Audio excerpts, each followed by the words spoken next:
ನಮ್ಮ ಬಾಯಿಯೊಳಗಡೆ ಇರುವ ಕೋಟಿ ಕೋಟಿ ಸೂಕ್ಷ್ಮಜೀವಿಗಳ ಗುಂಪುಗಳನ್ನು ಓರಲ್ ಮೈಕ್ರೋಬಿಯಂ ಅಂತ ಕರೆಯುತ್ತೇವೆ. ಮೂಲವಾಗಿ ಏನಿದು ಓರಲ್ ಮೈಕ್ರೋಬಿಯಂ, ನಮ್ಮ ಆರೋಗ್ಯ ವಿಷಯದಲ್ಲಿ ಇದರ ಪಾತ್ರವೇನು, ಈ ವಿವರಗಳನ್ನು ಇವಾಗ ನೋಡೋಣ.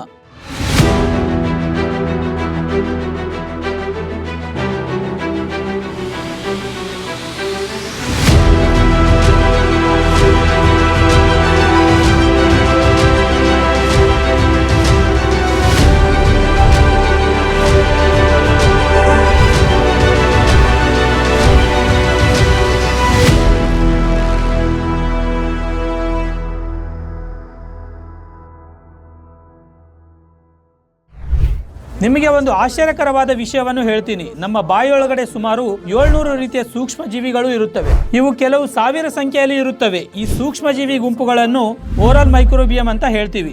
ಯಾರಿಗೂ ಬಹಳ ತಿಳುವಳಿಕೆ ಇರದ ಈ ಓರಲ್ ಮೈಕ್ರೋಬಿಯಂ ನಮ್ಮ ಆರೋಗ್ಯ ವಿಷಯದಲ್ಲಿ ಮಾತ್ರ ಬಹಳ ಪ್ರಮುಖ ಪಾತ್ರವನ್ನು ಮಾಡುತ್ತದೆ. ಯಾವುದೇ ಆಹಾರವನ್ನು ಸೇವಿಸಿದ್ರೂ ಕೂಡ ಅದು ಬಾಯಿಯಿಂದಲೇ ನಮ್ಮ ಗಟ್ ಒಳಗಡೆ ಹೋಗುತ್ತದೆ ಮತ್ತು ಆಹಾರ ನಮ್ಮ ಬಾಯಿಯೊಳಗಡೆ ಪ್ರವೇಶಿಸಿದ ನಂತರ ಈ ಓರಲ್ ಮೈಕ್ರೋಬಿಯಂ ತನ್ನ ಕೆಲಸವನ್ನು ಆರಂಭಿಸುತ್ತದೆ. ಸಾಧಾರಣವಾಗಿ ಈ ಓರಲ್ ಮೈಕ್ರೋಬಿಯಂ ಅಥವಾ ಓರಲ್ ಬ್ಯಾಕ್ಟೀರಿಯಾ ಅನ್ನೋದು ನಮ್ಮ ಬಾಯಿಯೊಳಗಿನ ಹಲ್ಲು, ಚಿಗುರು, ನಾಲಿಗೆ, ಕಿರುನಾಲಿಗೆ ಎಲ್ಲಾ ಸ್ಥಾನದಲ್ಲಿ ಇರುತ್ತದೆ. ಈ ಬ್ಯಾಕ್ಟೀರಿಯಾ ನಮ್ಮ ಆರೋಗ್ಯಕ್ಕೆ ಸಂಬಂಧಿಸಿದ ಸಣ್ಣ ಸಣ್ಣ ಸಮಸ್ಯೆಗಳಿಂದ ಹಿಡಿದು ಕೆಲವು ವಿಧಗಳ ಕ್ಯಾನ್ಸರ್ ವರೆಗೂ ಈ ಬ್ಯಾಕ್ಟೀರಿಯಾ ಅನ್ನೋದು ಆಶ್ಚರ್ಯಕರವಾಗಿ ಪರಿಣಾಮವನ್ನು ತೋರಿಸುತ್ತದೆ.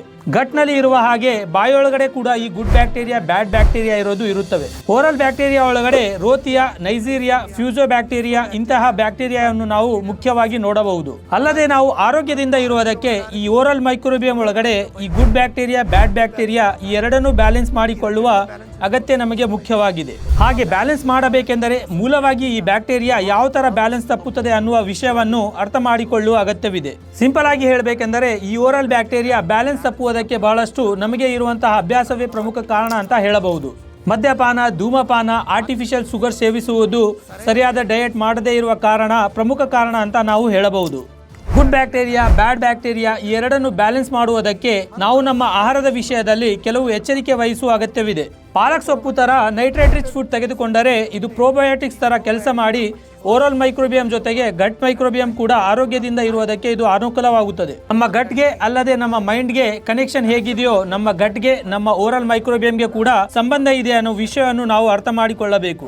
ಸಾಧಾರಣವಾಗಿ ನಾವು ಆಹಾರವನ್ನು ಚೆನ್ನಾಗಿ ಅಗೆದು ನುಂಗಿದಾಗ ಆಹಾರವು ಲಾಲಾರಸದಿಂದ ಬೆರೆತು ಸುಮಾರು 140 ಮಿಲಿಯನ್ಸ್ ಬ್ಯಾಕ್ಟೀರಿಯಾ ನಮ್ಮ ಬಾಯಿಯಿಂದ ಗಟ್ ಒಳಗಡೆ ಹೋಗುತ್ತವೆ. ಈ ಕ್ರಮದಲ್ಲಿ ಗಟ್ ಒಳಗಡೆ ಸ್ವಲ್ಪ ಬ್ಯಾಡ್ ಬ್ಯಾಕ್ಟೀರಿಯಾ ಹೋದರೂ ಸಹ ಅದು ಗಟ್ ಬ್ಯಾಕ್ಟೀರಿಯಾ ಅನ್ನು ರಾಂಗ್ ಸಿಗ್ನಲ್ ಕೊಡುವ ಅವಕಾಶವಿರುತ್ತದೆ. ಈ ತರ ರಾಂಗ್ ಸಿಗ್ನಲ್ ದಿಂದ ಕೂಡ ಗಟ್ ಒಳಗಡೆ ಆರೋಗ್ಯ ಸಮಸ್ಯೆ ಆರಂಭಿಸುವ ಅವಕಾಶವಿರುತ್ತದೆ. ಆದ್ದರಿಂದ ನಾವು ಗಟ್ ಮೈಕ್ರೋಬಯಂ ಜೊತೆಗೆ ಓರಲ್ ಮೈಕ್ರೋಬಿಯಂ ಕೂಡ ಬ್ಯಾಲೆನ್ಸ್ ಮಾಡುವ ಅಗತ್ಯವಿದೆ ಅನ್ನುವ ವಿಷಯವನ್ನು ನಾವು ಅರ್ಥ ಮಾಡಿಕೊಳ್ಳಬೇಕು. ನಮ್ಮ ರಿಕ್ವೈರ್ಮೆಂಟ್ ಜೊತೆಗೆ ನಮ್ಮ ಬಾಡಿ ರಿಕ್ವೈರ್ಮೆಂಟ್ ಕೂಡ ಆಗಾಗ ಗಮನಿಸಿದರೆ ಯಾವುದೇ ಅನಾರೋಗ್ಯದಿಂದ ನಾವು ಬೀಳುವುದಿಲ್ಲ. ಈ ವಿಷಯವನ್ನು ನೀವು ಗಮನಿಸುತ್ತೀರಾ ಅಂತ ಅನ್ಕೊಳ್ತಾ ಇದ್ದೀನಿ. Thank you.